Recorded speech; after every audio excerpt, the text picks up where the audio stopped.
Hello, YouTube. It's me, John Avenger, once again. Yes, it's December 10th, 2020. 2019. My bad. We're not in 2020 yet.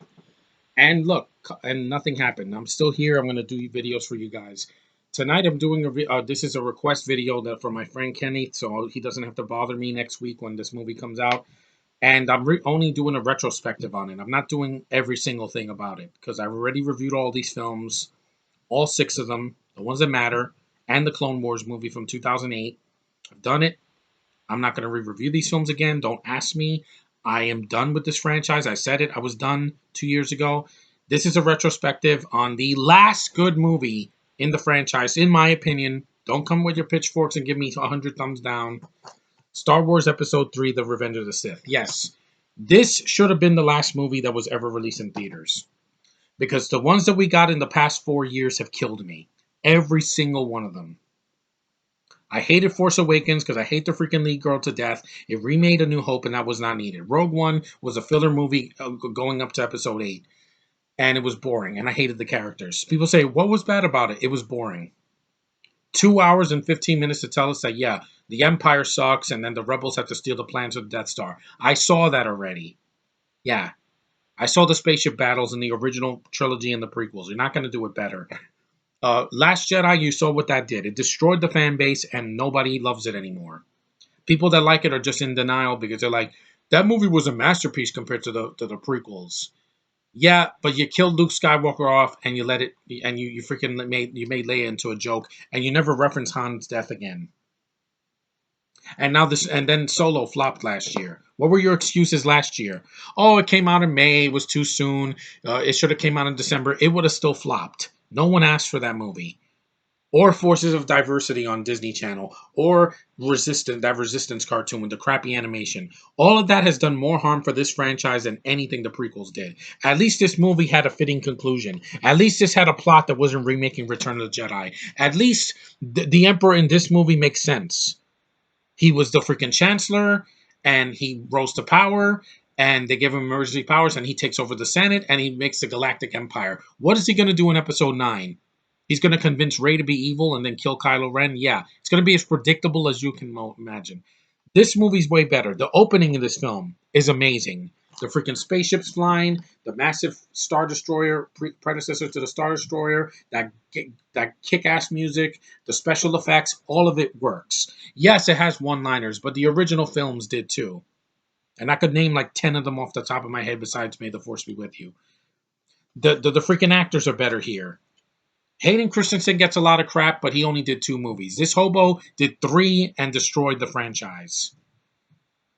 With her freaking face that was haunting me for 4 years, and people wonder why I hate her so much. Because of that face. I don't like her face, guys. I've said that for 4 years. Ewan McGregor, he's an actual Jedi here, so he can use the Force, and he's not flying in the air like a dumbass. He's not freaking, you don't need to see our identification. He did that in the originals. I didn't need to see that done with a freaking chick. Chewbacca's in this movie, and he has something to do. The scene in Kashyyyk where him and the Wookiees are attacking the clone army, that's awesome. That's freaking badass. That's something that I always wanted to see in a Star Wars movie before all of these abortions came out. Yoda's kicking ass in this movie. He's not a stupid pup saying, good failure is. It teaches us lessons with us. No. Failure's not a tool. You need to fail in life, but when everything is a failure, then you failed. But Fritz Franco's doing the voice, and he does a good job. And Yoda kicks a lot of ass. Him fighting the Emperor is a cool scene. Anakin's fight with Obi-Wan at the end. Yes, it's 2 of the same colors, blue and blue. I get it, but the intensity in that fight scene is very well choreographed. It's got awesome music. It's got atmosphere. You have the freaking lava behind them in Mustafar. See, it didn't do a freaking forest planet like the freaking Return, like they're trying to do with this movie. And horses. Horses? What is this, Game of Thrones? Or Lord of the Rings? Huh? It's not. This movie is set in a galaxy far, far away, a long time ago. Has nothing to do with the today's social commentary and BS agendas. Padme, yes, she doesn't do much in the movie, but she's pregnant. What do you think? She was going to fly with a pregnant belly in space like Leia did in Last Jedi? Huh? That's stupid. Carrie Fisher's rolling in her grave, and it sucks. because we're not going to see her. What do you got to see? What do you got to look forward to? Stock footage from the other two films inserted into a bad 2 hour movie. This is a long movie. I'm not gonna pretend that it's not. This movie's 2 hours and 20 minutes. Same freaking running time as your god awful Rise of My Asshole. It's the same freaking running time, just 2 minutes longer. Wow, that's gonna make a big difference seeing Lando die. This kills a lot of people. Yeah, Padme dies in childbirth, so it's respectful. It's not her flying in space, or whatever, or disappearing like what happened with Luke. It's not getting a lightsaber pursuit to her. If Anakin took his lightsaber and cut her head off, I would have been pissed because that would have been a disrespectful thing to freaking Natalie Portman. Count Dooku dies. He fights Anakin and Obi-Wan. I'm gonna do this out of order because I'm good. I'm gonna get this out of the way. That fight was awesome. It's short. He cuts his hands off. In these new movies, what happens? Kylo Ren cuts freaking Finn. There's no blood. There's no freaking limbs lost. He barely has a scratch on him in the next movie. So what? Wasn't this guy in a coma? He put him in a freaking coma. You would think that he would be like sliced to bits or something, but no, because they're pussified PG-13 Disney. That's why you can't show blood. Yet movies like Endgame showed blood, Infinity War showed blood, Civil War showed blood, Joker showed blood. Oh, it's R. Well, they show blood. It's not like the Dark Knight where people get shot. There's no blood. I want to see the carnage, guys. The opening scene battle where the droids are showing up and R2 is burning one of them and he has to hide and with a cell phone and say it looks like a cell phone. The scene where they're sliding down and the ship is falling. That's awesome. I was in the moment. What do you get in Force Awakens? You get a cool opening where Kylo's burning down a village. That was fine. It was in night. It was something different. But then once Poe gives the plans to freaking BB-8 to find Luke or whatever, as soon as the hobo shows up, the movie goes to hell. What is interesting about a scavenger over a freaking queen that becomes senator and gives birth to Luke and Leia? What the hell is this girl gonna do? Give birth to Kylo's bastard children? Huh? We don't care about Kylo. He's a shitty villain that does this. Everybody in the First Order screams like a bitch. Everybody is yelling. That's not acting, guys. Yelling is not acting. I can watch wrestling for that. I don't need to watch a 2 hour movie of yelling. See the clips on YouTube that the First Order, traitor! That's enough! It's mine, not yours! Everybody's yelling. Everybody's freaking yelling. Rogue One, people are yelling. Solo, people are yelling. Trust me, I've seen the clips. They're painful.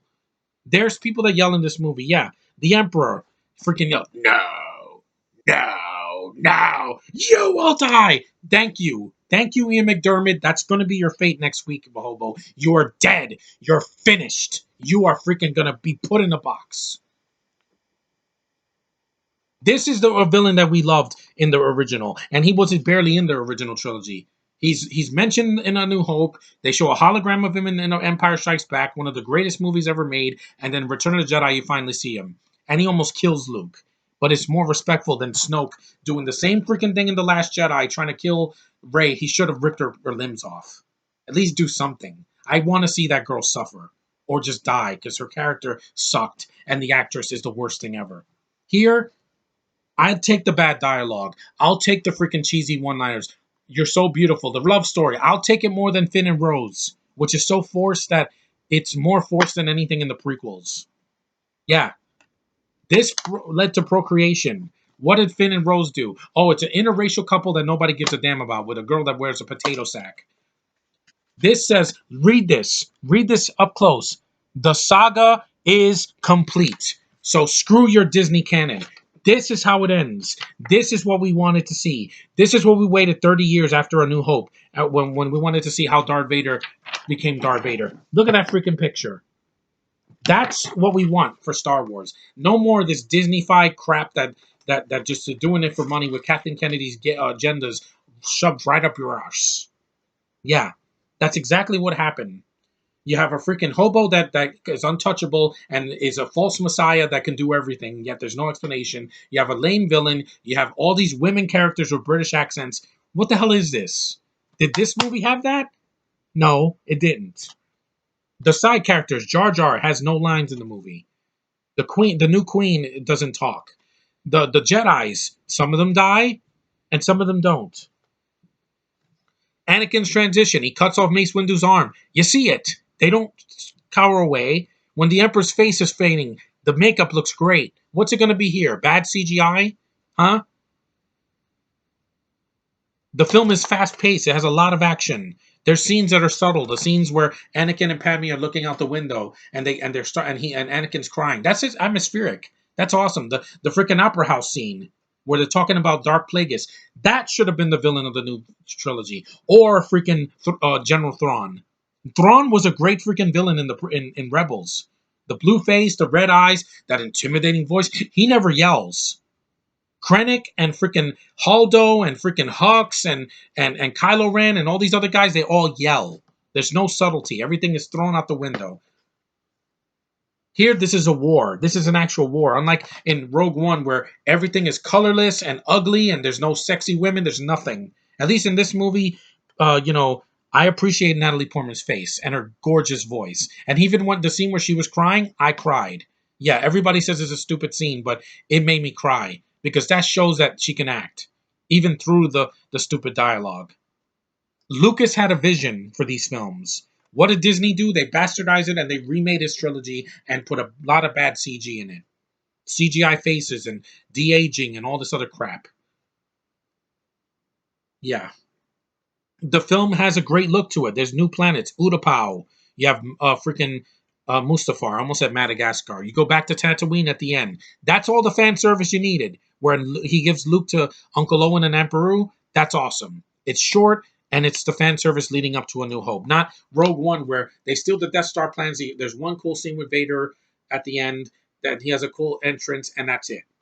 And you have Jyn Erso freaking hobo with a freaking man's body and bug teeth, beaver teeth, and soulless eyes, and Mexican Drake Bell. No offense, Kenneth. No offense.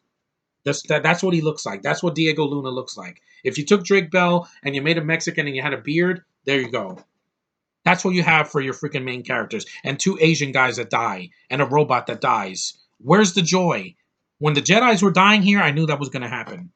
Kiadi Mundi and Ahsoka's lookalike and the freaking one with the mask. Yeah, they all die, but I felt it, and I was like, "Wow, this is getting serious." And I love how dark this movie gets. It's the first Star Wars movie with a PG-13 rating, and feels it. When Anakin he has the hoodie and he's walking with that music. Dun, dun, dun, dun, dun, dun, dun. What's going to be your march music in the new movie? Huh? You're going to steal from that? You're going to take all the scores from that and just make your own bastardized version? John Williams is old, guys. He's old. I hate these new movies so much. These prequels are not as bad as people say. They're flawed. Like I said, there's some dialogue that's weak. There's some motivations that could have been done better. Yes, Hayden could have had better direction. But again, Lucas tried. J.J. Abrams is a hack director that doesn't know how to direct actors. The only movie he did that he directed without messing it up was Mission Impossible 3. Star Trek, he put too many freaking lens flares. Into Darkness, he put too many lens flares. Super 8, it feels like a Spielberg movie more than a J.J. Abrams movie. The kids did fine in that. They did better than freaking Hobo Face. God, I hate that character so much. Hate it, hate it, hate it. The Sith in here I could take seriously. I can. Because when the clone troopers turn on the Jedi and they turn on Obi-Wan, and yeah, that's it. That's freaking genius. Nobody saw that coming. Execute Order 66. And they killed the Jedi. Well, most of them, except for Yoda and Obi-Wan. The one character I didn't care for in this movie was the same one from Episode 2, and it was in Rogue One for no reason, and that was Bail Organa. Freaking Jimmy Smits. He did nothing for me. I said that 4 years ago. I'll say it again. He doesn't belong in Star Wars. He had nothing to do. He does no fighting. All he's there is to take Leia to Alderaan and then die in the next movie. So, yay. But yeah, the movie still looks great. It's almost 15 years old. It's going to hold up better than your Rise of Your Asshole. Sorry. Everybody excited for that? I don't see it. Go ahead and waste your 2 hours or 3 hours in the theater you'll never get back. I'd rather go back and watch this. This is what real entertainment is for me. A fast-paced action sci-fi spectacle that has great character moments, There's a lot of fan service that's done right without bashing the original movies. You have a lot of great scores. You have great new planets. There's scenes with atmosphere that are quiet. Not everything is loud and crazy. And again, Natalie Portman is beautiful in this movie. She's never looked better than this and in the freaking in Black Swan. People thought she couldn't act, and then she won an Oscar years later. What's going to happen? You're a precious hobo. She's going to be in this crappy movie. It's going to make a bunch of money, and she'll be forgotten by next year. I can almost guarantee you. Oh, you're so fired up as the holidays. Sure, calm down. No, I will not calm down. If you bastardize something like this, I notice. Putting a bunch of agendas, we didn't need that. We don't need British people in every Star Wars movie. We already had it in these, in the prequels, and in the originals, and the animated cartoons in the 80s and the 90s. We don't need any more. We're tired of them. That's why Vanessa Kirby didn't translate well in Fallout or in Hobbs and Shaw. She's a freaking worthless cracker that can't do anything. That's what most of them are. Emily Blunt and freaking Amelia Clark and Felicity Jones Beaverteeth and the Hobo and freaking Olivia Cook. They all suck, guys. Yeah. They can't project through their faces. They have the same expression for the whole freaking movie, and I'm sick of that. Give Natalie Portman some credit. At least she can show emotion. The scene where she's seen the Jedi Temple getting burned and she's crying. That's better acting than the Hobo did. When Han dies, I'm like, why are you crying for Han? You don't even freaking know him. You cry like a bitch like this. That's her face. What kind of emotion is that? Or when she's giving the lightsaber to Luke and he's like, why did you come here? I would have told her to screw off. Instead, I would have thrown the lightsaber and knocked her in the freaking face. Oh, that's sexist. No, it's not. That's not a woman. That's a freaking parasite. Yeah, like the Venom symbiotes. And if you people give us 100 thumbs down, I don't care. My voice will be heard. Even if I have to post this on Facebook, you will hear my words. I will never review episode 9. I will never see any more of these freaking movies. I will never give it a chance. Mandalorian has some hope. There's no freaking hobos in it. There's no agendas. Kathleen Kennedy has nothing to do with it. And it's got a man lead that's not a talky person. And it has a cute baby Yoda. That's better than anything I got in the last 4 years, except for Rebels or in this movie. I saw this in the theater. I clapped as soon as it started. I clapped when it was over. And I really had to pee in the theater, but I kept it in. I'm like, no, I'm going to enjoy this movie. And I laughed and I loved it. It has problems. Yes, I said it. Jimmy Smith is a lame character. He does nothing. A lot of people die. It's too dark at times for some people. It's definitely not for kids. So if you have little kids, stay away because this is way more violent than The Force Awakens. And yes, some of the dialogue is not perfect, but at least there's an original plot. At least it has a payoff at the end. At least this movie is freaking awesome. At least I didn't leave the theater pissed off. At least it didn't freaking destroy the original canon and made the original the OG stuff like the Shadows of the Empire and Dark Forces and freaking all of that was like wiped out because of Disney, because of those freaking idiots at Disney and Lucasfilm that decided to make a legendary franchise like this and turn it into Agendas ROS. And I know Ken is going to say, I never cared about the agendas. I just want a good story. It's not a good story. This is a good story. It's flawed, but it has something. It has effort. Lucas had more effort with the CGI backgrounds than you did in Rogue One with your CGI faces. Really? And Solo with your it's so dark. This is the whole movie. Like this. This is Solo. You can't see a thing. Everybody's talking in the dark or in brown light, and it's freaking depressing. I don't want to see a movie where I can't see what's going on. I want to see what's going on. I want a well-lit room. Stop with this freaking fan snore stick dark bullshit. I don't want to see it anymore. I want colors like this movie, like in Shazam, like in freaking Guardians, like in the Avengers movies, like Spider-Man, Far From Home and Homecoming. Color. I want to see things that are beautiful to look at. Yes, Force Awakens and Last Jedi and Rogue One and whatever, there are some shots that are not terrible, but the characters are not colorful. They're boring. They're flat. Give me Mace Windu going, the oppression of the Sith will never last. You have lost.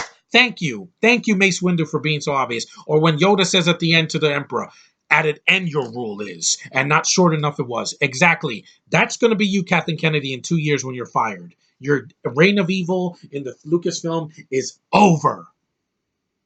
Over. Done with. Goodbye. You will be forgotten. This girl is making more money for Disney than you ever will again. Yeah, Elsa, the freaking Snow Queen herself, now the guardian of Arendelle. She is an awesome character. That's a female character that's strong and beautiful and has a voice of an angel. That's what people want to see. That's why Frozen 2 has made billions of dollars. It's almost at a billion.